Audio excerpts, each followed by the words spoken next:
Ya, assalamualaikum warahmatullahi wabarakatuh.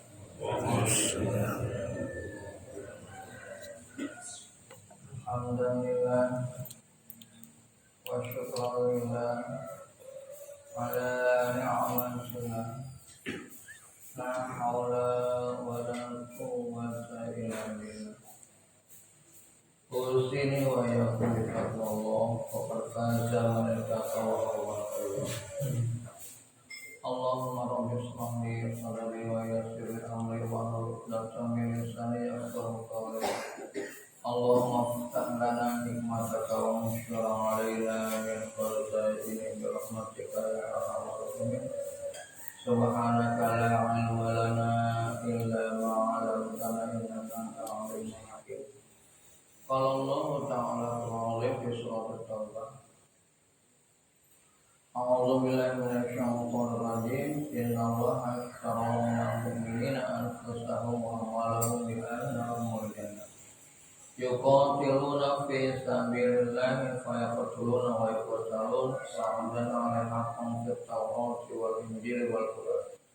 Wa man awfa bi amrihi min Allahi fastabshiru bikum alladzi bay'atum bi wa dzalikal fawzul 'azim. Shadaqallahul 'azim. Wa ma jamaah taklim hari Ahad yang berbahagia. Insyaallah taklim kita ini akan memberikan dampak positif kepada kita. Oleh sebab itu, mari kita istighfar terlebih dahulu agar semua kesalahan dan dosa yang kita punyai yang pastinya banyak yang diampuni oleh Allah Subhanahu wa taala sehingga membeningkan mata hati kita, kecerdasan kita, keimanan kita, ketakwaan kita kepada Allah Subhanahu wa taala. Yang kemudian adalah kita jangan selalu lupa untuk mendoakan siapapun yang kita perlu doakan, yang memang hak mereka untuk kita doakan, sehingga Allah mengampuni apa saja yang merupakan hakul adam, sehingga kita terbebas daripada hakul adam. Oleh sebab itu nanti kita bacakan suratul Fatihah untuk mereka. Mari kita istighfar terlebih dahulu. Astaghfirullahaladzim, astaghfirullahaladzim, astaghfirullahaladzim. Biwarakat suratul Fatihah wa qamatil syafa'atin wa al-Fatihah.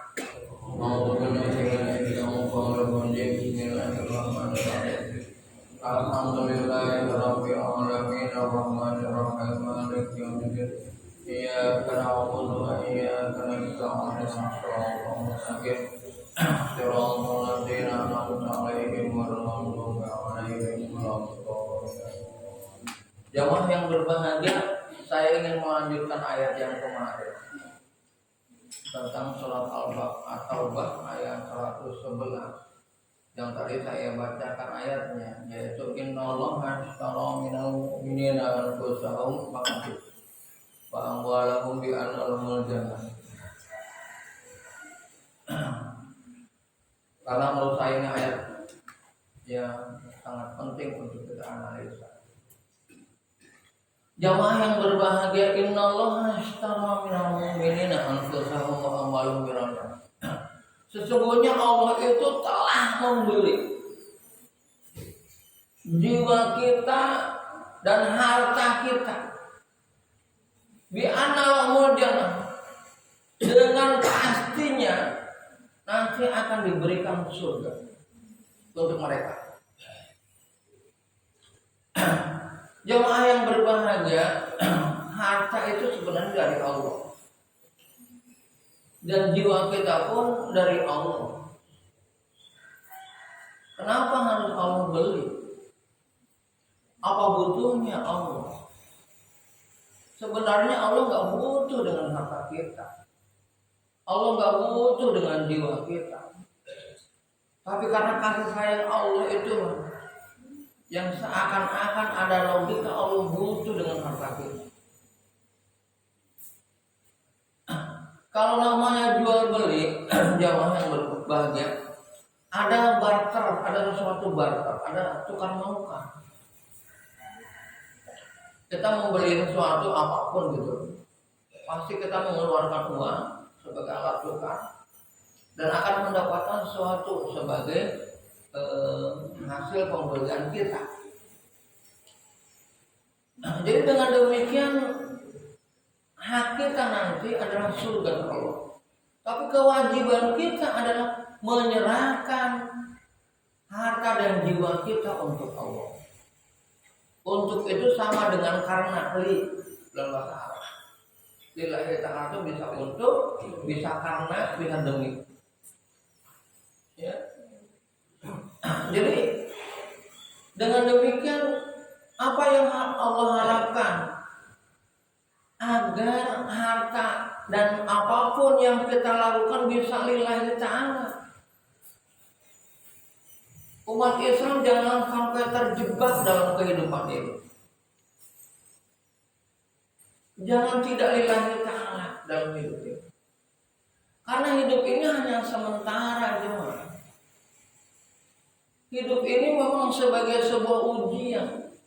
Hidup ini memang sebagai sebuah fitnah. Ya.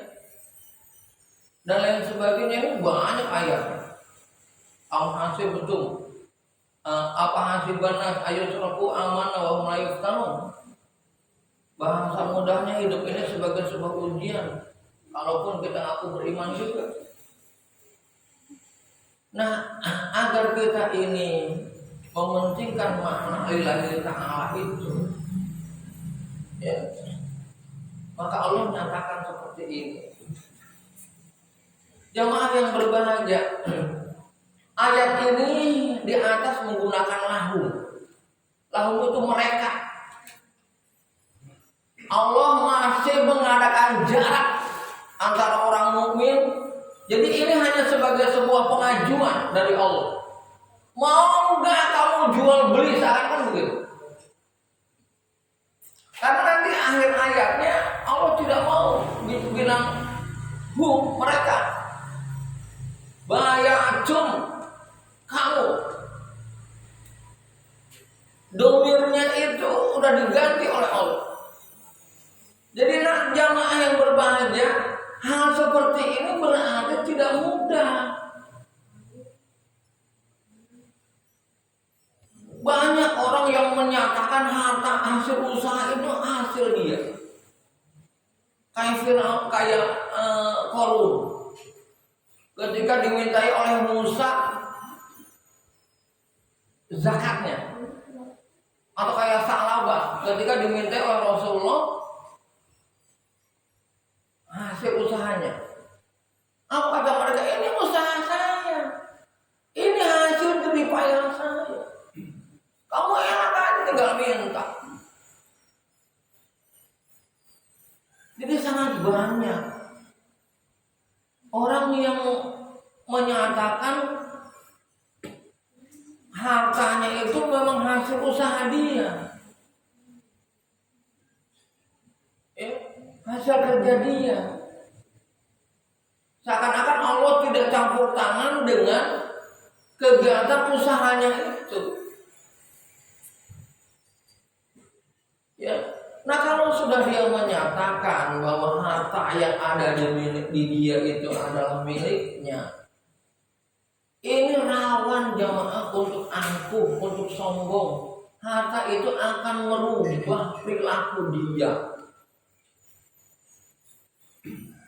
Sampai ada istilah kata yang disebut dengan kelas itu, kelas tinggi itu adalah kelas orang yang punya harta.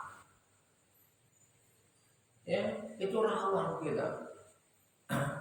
Demikian juga dengan kemampuan, keahlian dan sebagainya merupakan kapasitas diri. Nah, jamaah yang berbagi itu yang pertama. Yang kedua kata Allah Subhanahu wa taala, yuqatiluna fi sabilillahi fayaqtuluna wa yaqtalun.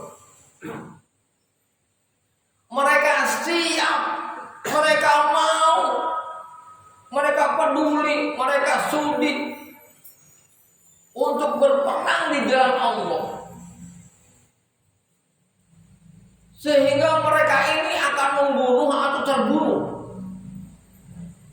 langsung ada kata-kata membunuh dan terbunuh.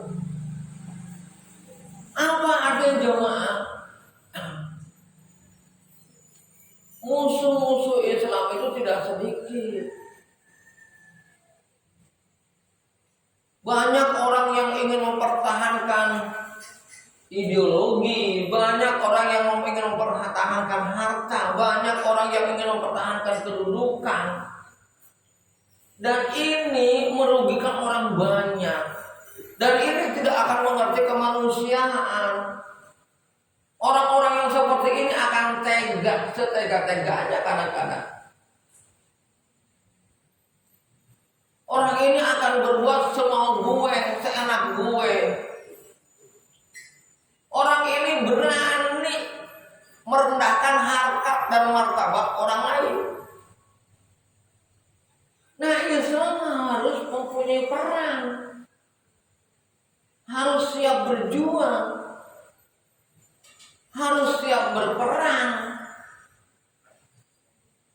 Oh, sekarang kan bukan zamannya perang, kata siapa sekarang bukan zamannya perang. Perangnya tidak konotasi pakai senjata. Dan kalaupun nanti istilah kata dibutuhkan perang senjata, kita harus menyatakan selalu siap, harus mempunyai mentalitas siap berperang. Loh, pastikanlah kita nggak punya senjata dengan yang punya senjata. Kata siapa kalah? Apakah Allah tidak berperang? Bagi Allah yang penting kamu siap dan mau. Yang nanti bergerak itu Allah. Sekarang kita lihat sejarah-sejarah. Perang Badar aja perang yang pertama kali dilakukan oleh Rasulullah SAW. Mereka itu kakek-kakek Tuhan, anak-anak juga ada, dengan persenjataan yang tidak lengkap. Jumlah mereka ironis sekali dengan jumlah orang kafir Quraisy. 313 lawan 1000. Bahkan mereka itu orang-orang kafir Quraisy itu yang 1000 bukan hanya peralatan yang lengkap.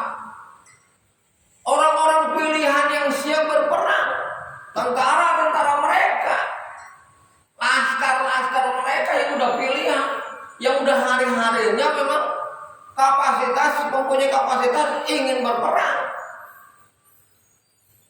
Jadi dengan demikian teman-teman yang berbahagia, adapun masalah nantinya itu masalah Allah, bukan masalah kita. Kita ini hanya menjemput panggilan Allah, hanya menjemput aja panggilan. Karena umat Islam itu memang tidak ada persiapan perang. Islam itu intinya damai. Sebagai mana Islam itu maknanya damai, sejahtera, tenang, bahagia, merdeka. Itu nama Islam. Islam itu ingin rahmatan lil alamin. Tidak ingin ada kekerasan, tidak ingin terjadi hal-hal yang tidak baik. Cuma istilah kata lebah itu nggak akan menyerang kalau nggak diganggu gitu.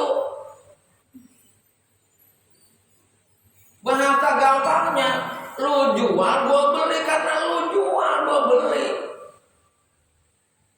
Bukan masalah Islam ingin seperti itu. Islam jauh daripada konotasi seperti itu.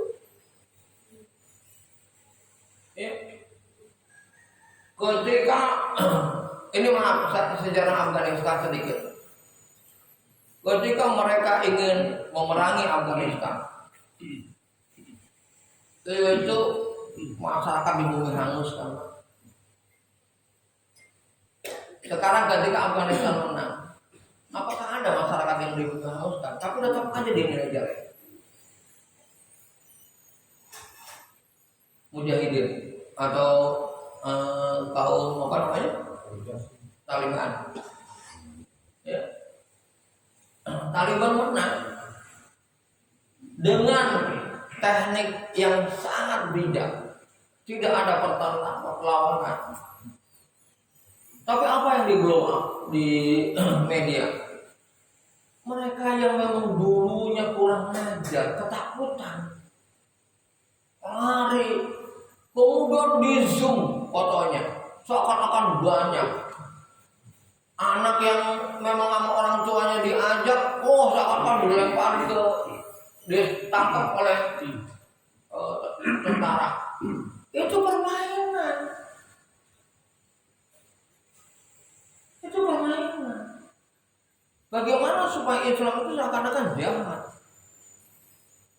Nggak ada sejarah. Coba di mana ada sejarah Islam masuk Islam? Umpama di Indonesia yang mayoritas dulu Hindu dan Buddha. Ada nggak peperangan yang dilakukan oleh para wali? Mereka menikah dengan penduduk setempat. Mereka berikan bantuan. Mereka kaya-kaya rata-rata. Para wali ini saudara-saudara sukses secara ekonomi luar biasa. Dan mereka menikah dengan para bangsawan yang sangat itu di situ.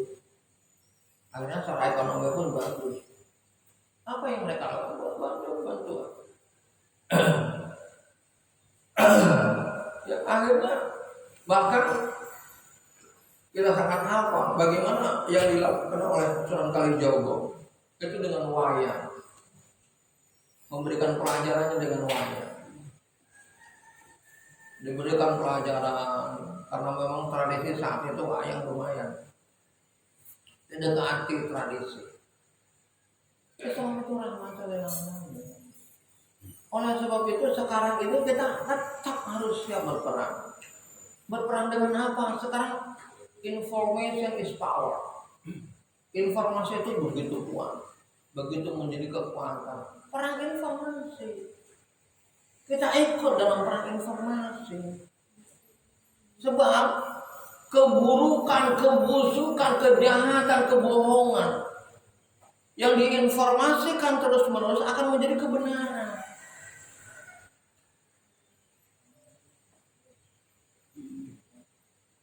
Mana keamanan dan mana yang perlu diamankan. Yang perlu diamankan menjadi keamanan akan menjadi realitas ketika informasi itu gencar dilakukan. Seakan-akan ada hak keamanan melakukan kekerasan yang perlu diamankan. Begitu. Apalagi undang-undangnya buatan manusia. Agar goal dia tidak kena pasal hukum. Apalagi memang mereka punya duit. Main amplop di bawahnya, di bawah meja, seakan-akan begitu.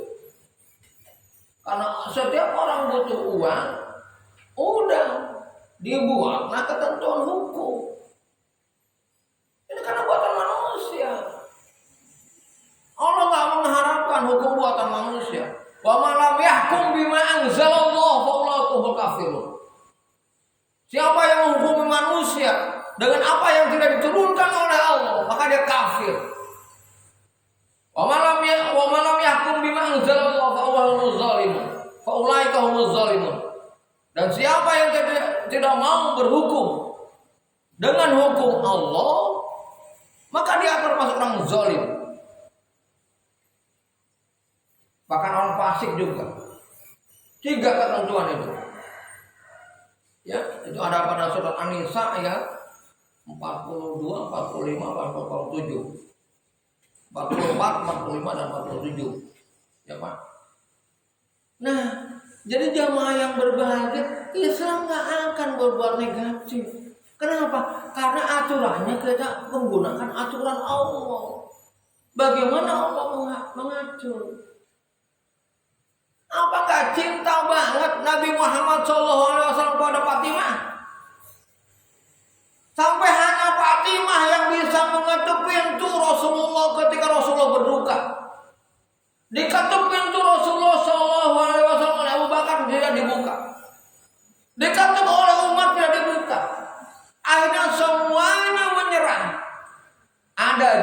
satu kalau kita ingin melihat bagaimana kondisi Rasulullah Shallallahu Alaihi Wasallam, yaitu Fatimah. Kalau Fatimah pasti bukan. Begitu cintanya Rasulullah kepada Fatimah. Apa yang kata Rasulullah kepada Fatimah? Lau Fatimah tabadu Muhammad qata'at salaqat yadaha. Kalau Fatimah bin Muhammad mencuri, aku yang potong tangannya.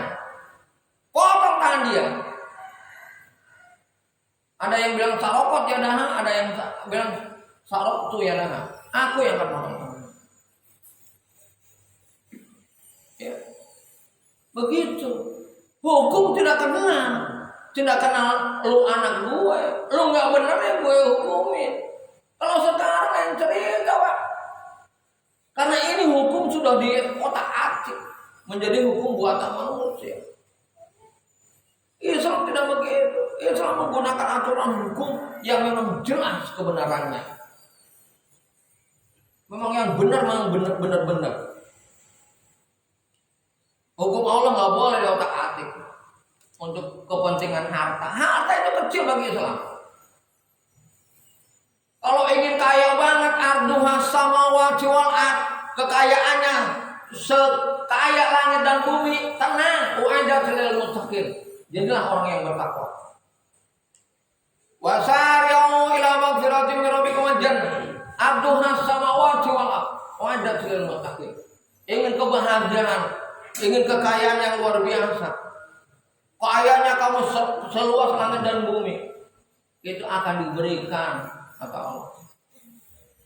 Siap-siap aja jadi orang bertakwa. Jadi bagi Allah harta itu kecil Pak. Dan umur kita, ya Allah, saya udah tidak terasa Pak, umur itu udah 50, 60 tahun. Tidak terasa umur kita.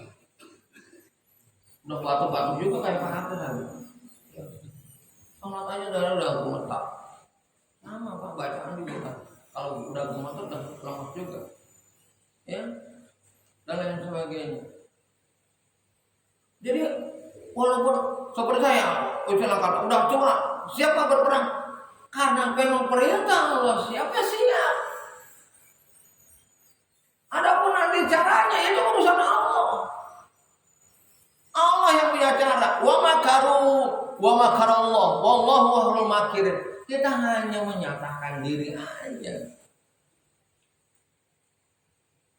Ini yang jadi masalah itu Pak umat Islam.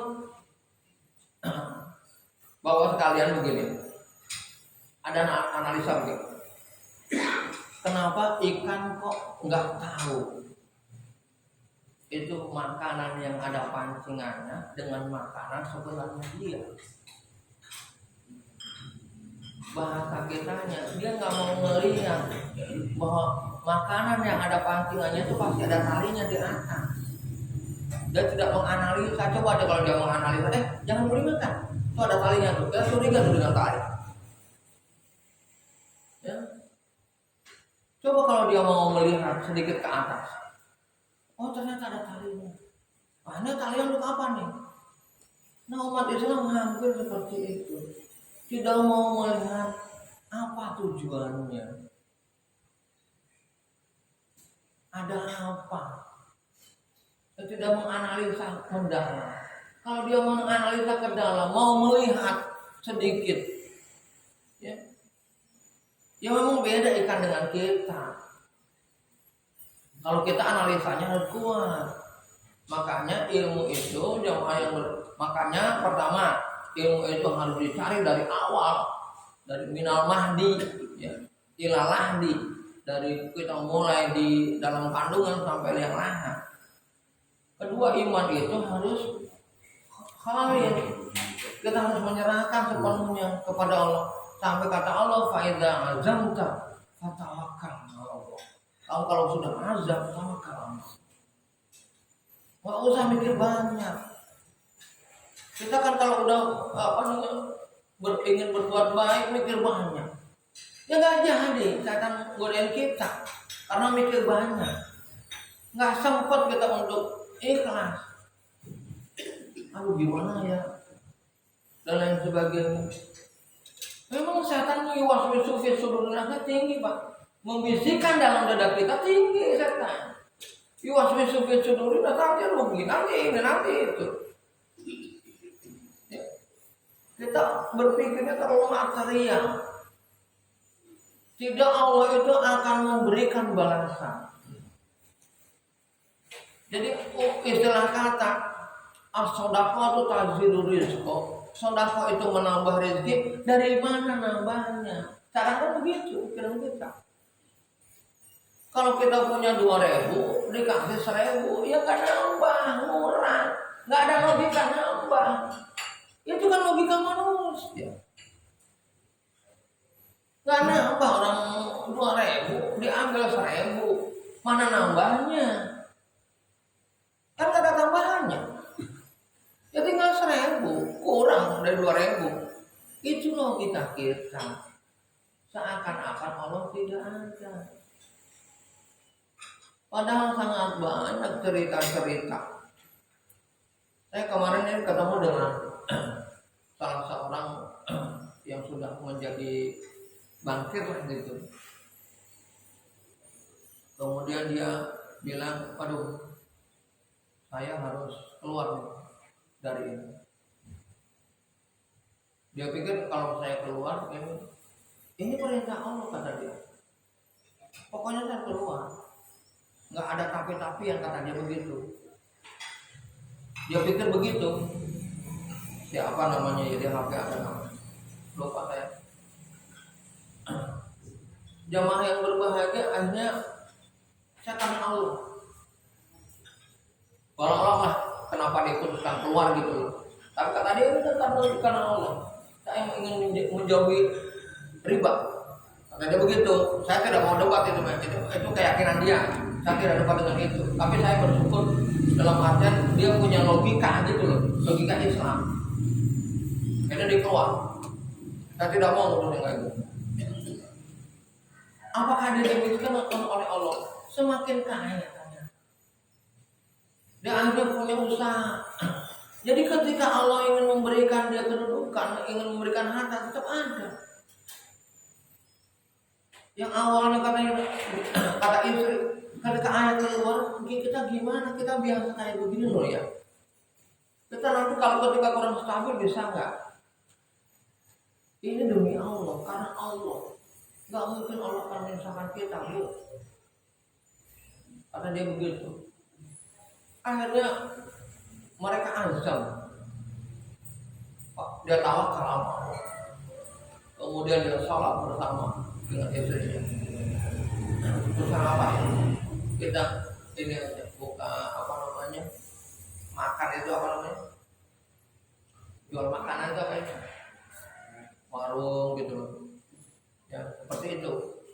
Akhirnya berkembang dan sebagainya. Malah sekarang dia mau buka warung gratis. Karena bersyukur kepada Allah Subhanahu wa taala, harta semakin melimpah, ini susah. Akhirnya terbuka pintu amal dan pintu kebaikan. Ya, tapi dia yakin karena Allahnya gitu loh.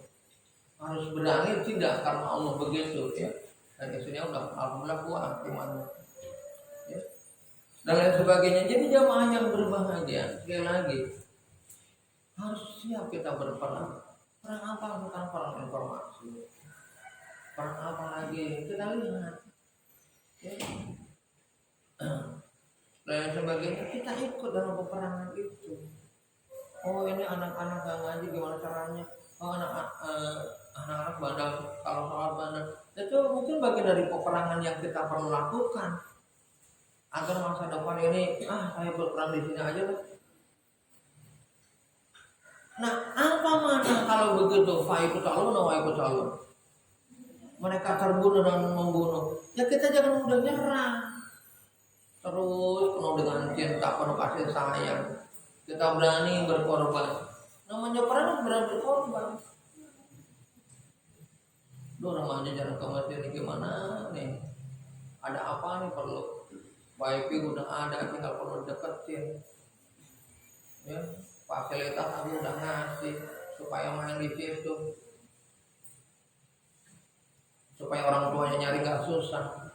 Kadang-kadang kita ngerayunya susah, bang suruh ngaji aja kan anak umi bilang, ayo sekarang aja ya ini mau kumpul semuanya. Ntar sore mah aja nggak ngaji. Ya, kalian sebagainya. Ya jamaah yang berbahagia kita harusnya berperan. Kita pikirkan peran saya ini apa.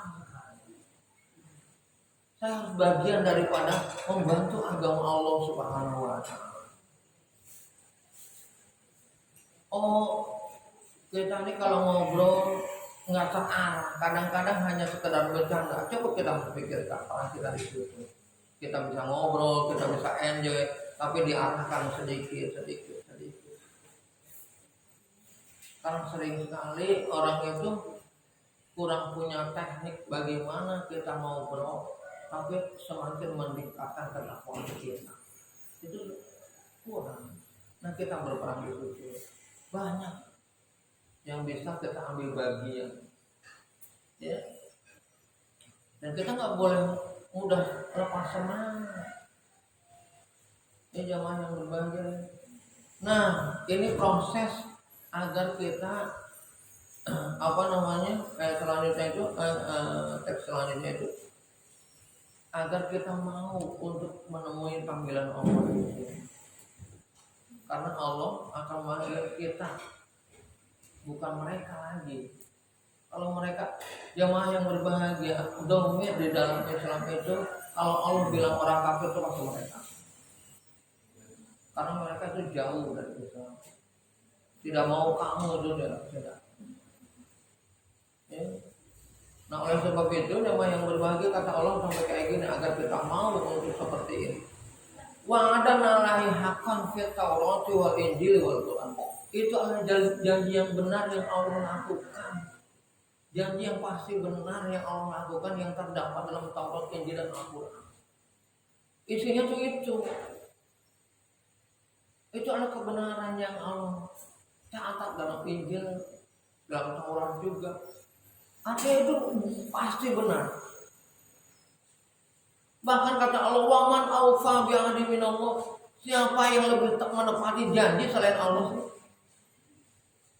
Coba kita jawab. Pertanyaan Allah ini. Waman aufa, dan siapa yang lebih menepati janji selain Allah? Yang lebih menepati janji itu pasti Allah. Pasti itu hukumnya. Kalau kita mah nggak pasti, Pak. Ya, kalau kita nggak pasti. Kalau Allah pasti. Ya. Oleh sebab itu ini adalah perjanjian kita dengan Allah. Nah makanya kemudian kata Allah, fastabashiru, maka gembiralah kamu. Bibaikumul ladzi bay'tum, tuh pakai antum. Sekarang pakai antum kan yang terhadap perjanjian yang telah kamu lakukan, terhadap jual beli yang telah kamu lakukan. Ya Pak ya. Jadi kita mau tidak? Banyak orang yang nggak mau, hidupnya tidak mau berjuang untuk agama itu banyak. Hidupnya yang penting gua bisa makan anak gua dan istri gua. Untuk itu aja udah. Yang penting gua bisa makan, anak gua bisa sekolah. Itu udah. Coba ngambil bagian sedikit dari perjuangan agama. Agama itu kalau hanya kewajiban para ulama, itu hanya verbal, hanya omongan doang. Kenapa? Karena ulama yang ngomong. Jadi tidak realitas namanya. Ulama kan bisanya menerangkan, membahas. Itu namanya verbal. Itu hanya dibicarakan aja. Kalau hanya dibicarakan kaburomatan, indallahi an taqulu ma la tafal, kaburomatan. Ulamanya juga dikaburomatan. Allah sangat benci. Allah sangat marah. Apa ini omong? Banyak ngomong tapi nggak ada tindakan. Oleh sebab itu harus bertindak kita, harus berbuat kita. Apa yang ingin kita lakukan untuk kejayaan Islam dan umat Islam? Jangan sampai Islam gampang dibodohin. Umat Islam gampang banget dibodohin. Habib Rizik dicari-cari kesalahan, akhirnya kita pun Habib Rizik memang salah. Padahal ini memang kezaliman. Bukan hanya Habib Rizik doang. Ini hanya sebagai contoh nyata. Memang Allah berikan contoh nyata. Sangat banyak yang ditangkap-tangkap itu yang nggak jelas alurnya. Ya. Dan yang sebagainya saya nggak ahli dalam masalah pendidikan itu. Ya. Jadi sekali lagi Bapak sekalian, kita harus ngambil bagian perjuangan agama. Apa yang bisa kita lakukan? Oke lah, skala kecil apa yang bisa kita lakukan? Ya, ingin bicara dengan anak yang soleh, nggak mau bicara anak kasar. Ya. Saya yang paling masih berjuang itu aja. Saya kadang-kadang kalau sama anak ngomongnya masih kasar, bego, tahu, saya mau hentikan itu. Boleh silahkan. Dari mana mulai dulu silahkan. Tapi harus kita mengambil bagian perjuangan agama supaya tatanan ini makin makin baik. Orang ketemu orang lain walaupun nggak kenal, tabassum, kita senyum, kita bersapa, ya, kita mengucapkan salam dan lain sebagainya. Ya. Nah ini, jadi Allah mengharapkan seperti itu. Nah itu kata Allah Subhanahu Wa Taala, "Dzalika wa dzalika huwal fawzul 'adzim." Itulah kemenangan yang besar. Jadi kalau sudah kakak kita akan menjadi orang yang benar. Ya. Jadi jangan disalah artikan bahwa berperang di jalan Allah itu dikarenakan sekarang ini nggak ada peperangan maka kita nggak bisa untuk menyatakan siap berperang. Bukan. Ya. Karena agama itu bagi kalian itu mengatur ketentuan umum. Jadi nanti di agama itu ada berpikir deduktif, ada berpikir induktif. Ya. Apakah yang induktif atau deduktif seperti ini namanya Allah berpikir deduktif. Kebawahnya masih banyak. Itu namanya deduktif. Dari umum berarti jawabannya masih banyak. Nanti Allah berpikir mengajak kita berpikir induktif. Contohnya banyak. Zuyina lakum minas samai zuyina Zuyina lakum ya begitulah. Yang misawal banin wal qanatirun kontrol wal zalim dan sebagainya. Ya. Nah itu Allah mengajak kita berpikir induktif. Ya. Nah ini dalam hal ini Allah berpikir induktif. Mengajak kita agar cerdas untuk berpikir induktif. Berperang di jalan Allah. Coba kategorikan dari yang kecil sampai benar-benar fayak turun awal itu. Ya, namanya itu berpikir deduktif. Ya. Jadi Al-Quran begitu Pak. Kadang-kadang kita semakin kita berilmu, ketika membaca Al-Quran ya Allah.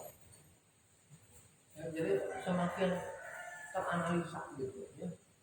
Baik kawan sekalian, mudah-mudahan Allah memberi hidayah dan taufik kepada kita semuanya. Mudah-mudahan kita ini menjadi orang-orang yang berguna di mata Allah Subhanahu Wa Taala, menjadi orang yang akan bahagia dunia dan akhirat. Walaupun minkum al-Fatihah.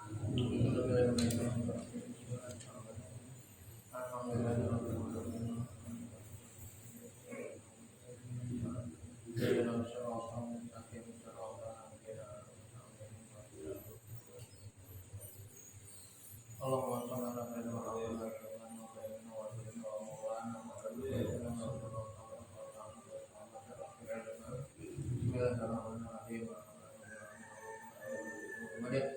Allahumma berbanding saat kita ya Allah ya Tuhan yang Maha Amin. Segala kita ya Rahman ya Allah. Adit kalau nggak bisa